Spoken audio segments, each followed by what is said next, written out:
Hello, my name is Greg Patchell. I'm the Director and Chief Flight Instructor of the Aeronautics program at Gateway Technical College. This video is a short overview of our Aeronautics webpage and insight into our petitioning program.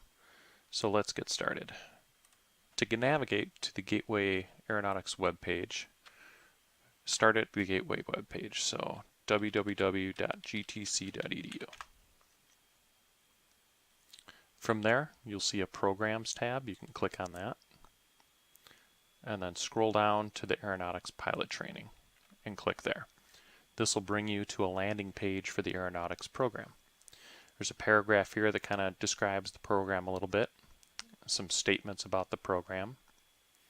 Aeronautics course cost table, so if you're interested in how much each course costs and how many flight hours are in each course, you can click here. The courses and prices are listed here in the middle with a description and the course number. Off to the right, you'll see columns for single-engine flight, multi-engine flight, and advanced aviation training device. So single-engine flight time, multi-engine flight time, and then simulator time is listed there as well. 65 program credits. It is financial aid eligible, and it is a fall start date for the program. There's a short video about the program you can watch. And if you scroll down a little bit further towards the bottom here, you'll see a tab called Program Courses. Clicking on that, you're going to see each semester divided out. So there's 5 semesters, and each course that we suggest be taken in each of the semesters if you're going full-time. So if you want a little more information on, let's say, Intro to Aviation, you could click on that and you'll see it's an introductory aviation ground course designed to prepare the student for the FAA Private Pilot Airplane Written Examination. Flight Private Pilot A is the first of 2 courses required to attain your Private Pilot Certificate. Private Pilot A takes a student up to solo, and Private Pilot B takes them from solo till they would qualify for their private pilot certificate, the evaluation for that. Semester 2's courses are listed there, 3, 4, and 5. The breakdown for these semesters: first semester, if you're going full-time, you could expect to qualify if you complete the courses under Part 141 for your private pilot check ride. Semester 2, Pro Pilot 1 will give you about 10 hours in the multi-engine airplane, and then the rest of the time is in the simulator practicing instrument tasks, getting ready for your instrument check ride. Semester 3, Pro Pilot 2, is repeating all of those instrument tasks in a single-engine airplane and qualifying for the instrument rating practical test. Semester 4 has Pro Pilot 3 and 4. These are, Pro Pilot 3 is a cross-country time building course for the commercial. Pro Pilot 4 would be the maneuvers and practicing the required maneuvers for the commercial pilot practical test. Semester 5 will see you working on your Certified Flight Instructor Certificate and your Instrument Instructor Certificate as well. So all of these semesters, you can click on any of these courses and get a little description of what the course is. Up at the top here is a curriculum sheet you can click on, and that's just kind of a quick one-stop overview of all the courses and how they're divided into each semester. So typically this would be your fall start semester, second semester spring, third semester fall, fourth spring, and then a fall or summer, depending on kind of what courses you would take. Most of the flight courses are offered year-round, fall, spring, and summer. Some of the ground schools are offered fall and spring, and you'll see some of them are just spring starts or just fall starts, so keep an eye on that.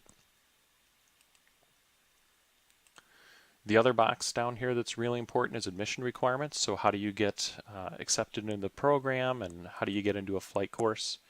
Well, first thing you do is you have to apply to the school. So there's a link there for the application to the school and the application fees listed.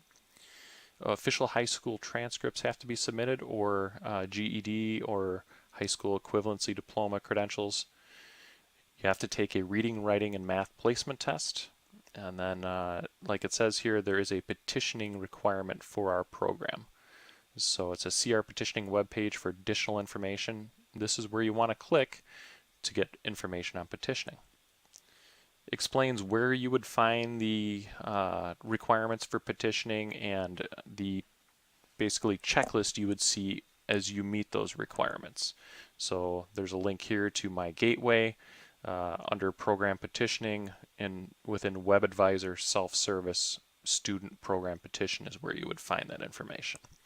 So do you have to petition for the aeronautics program? Short answer is yes, and this is where you would find that. So the aeronautics program is the first program that's listed here due to the high demand. There's 5 other programs here, as you can see, that are kind of high demand programs where there is a bit of a waitlist or petitioning program to get in. What is the process for petitioning? Well, you can click here and you can read how you sign up for the petitioning process and get your account set up. How are students selected? You can read about that. How you know if your petition was selected. And what do you do if you're awarded a seat or not awarded a seat? So all that information is listed here. Petitioning dates. These are really important. You have to get your required documents and information in on time to be considered for a flight slot. So if you look at aeronautics here for the summer session in March in 2019, you have to have your information in between March 11th and 22nd. So that period has passed already and the semester has already started for the summer. If you're looking at fall for aeronautics, the fall semester here, you need to have your information in between July 8th and 19th. And that'll allow you to be considered for a flight slot for the fall semester. Spring semester, November 4th through the 15th, you need to have your information in during that window there as well. What about eligibility? What do I have to get in when I'm doing this petitioning process? Well, clicking here will outline what the requirements are.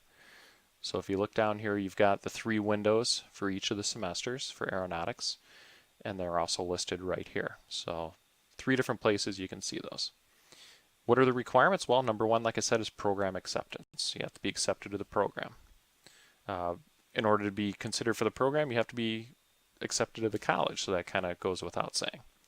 Verification of citizenship. The TSA requires that we verify that you're a U.S. citizen prior to flight training.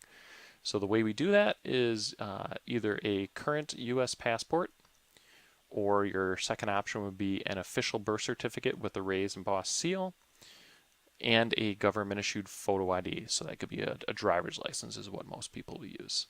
Your third option would be a certificate of naturalization and a driver's license or some other government-issued photo ID.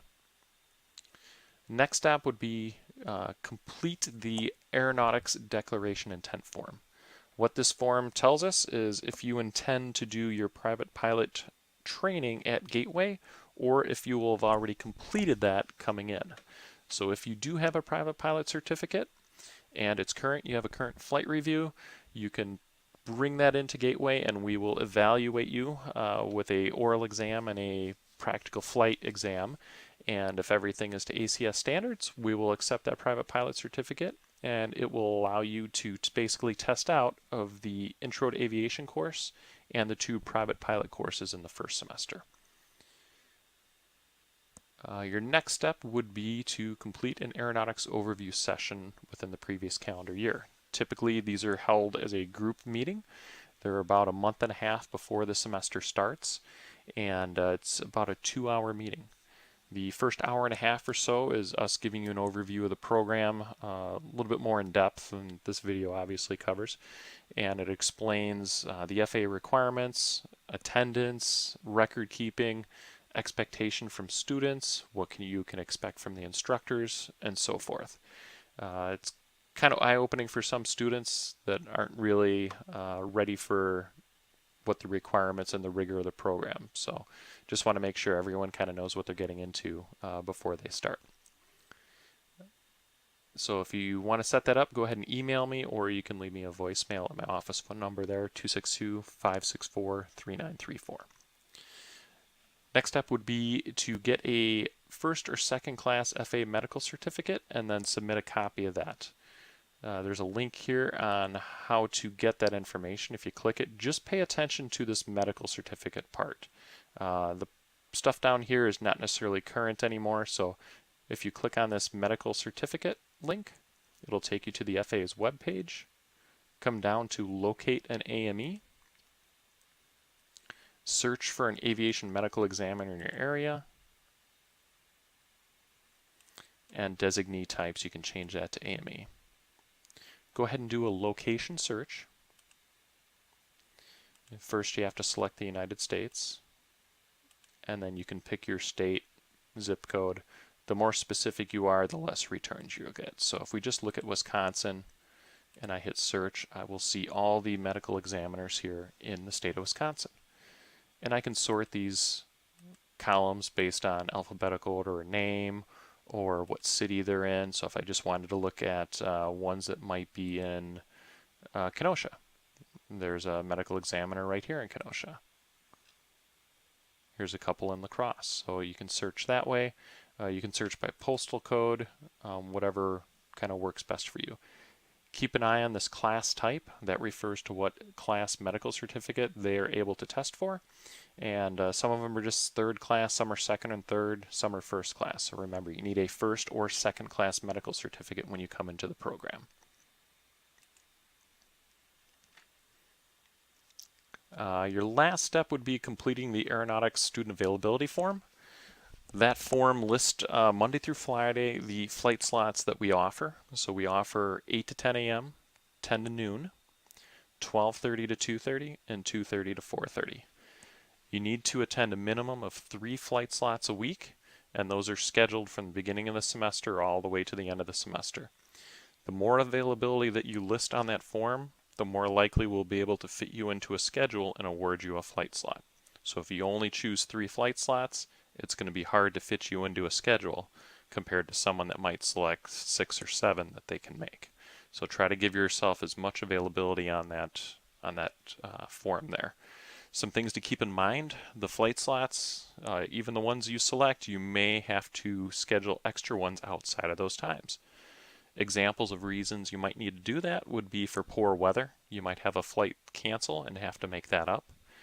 Another reason would be there are some required night flight lessons. So as you'll see, those blocks only go to 4:30.